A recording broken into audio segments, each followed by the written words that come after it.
اعوذ باللہ من الشیطان الرجیم، بسم اللہ الرحمن الرحیم۔ ایک بہت ہی افسوسناک خبر آپ لوگوں کے ساتھ شیئر کرنا چاہتے ہیں کہ تحریک لبیک یا رسول اللہ کے مرکزی عہدیدار ڈاکٹر پروفیسر محمد شفیق امینی کو جو اس ظالم حکومت نے پہلے 3 امپیوں کے تحت حراست میں لیا تھا، جب اس ڈیٹینشن کو ہم نے چیلنج کیا before the honourable Peshawar high court, تو عدالت نے وہ احکامات معطل کر دیے۔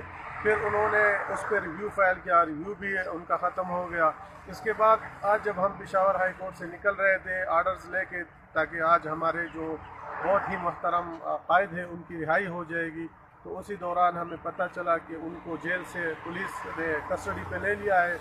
ہم نے کوشش کی کہ کہاں پہ وہ لے کے جا رہے ہیں۔ پہلے ہم نے سوچا شاید سرڈی رے میں جو ایف آئی آر ہے وہاں پہ لے کے جا رہے ہیں، لیکن جب ہم نے پتہ چلا تو وہ یہاں پہ نہیں، ان کے خلاف ایک اور ایف آئی آر درج کر دی گئی ہے جو کہ تقریباً 8 تاریخ کو درج کی گئی تھی، اور وہ انسداد دہشت گردی ایکٹ کے تحت درج کی گئی تھی، جس پر ان کو حراست میں لیا گیا ہے۔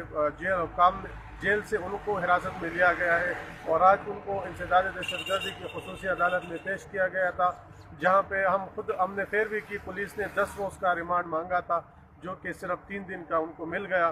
انشاءاللہ دوبارہ ڈاکٹر صاحب کو 14 تاریخ کو عدالت مردان، جو کہ انسداد دہشت گردی کی خصوصی عدالت ہے مردان میں، اس میں پیش کیا جائے گا، جو کہ سینٹرل جیل مردان میں واقع ہے۔ شکریہ۔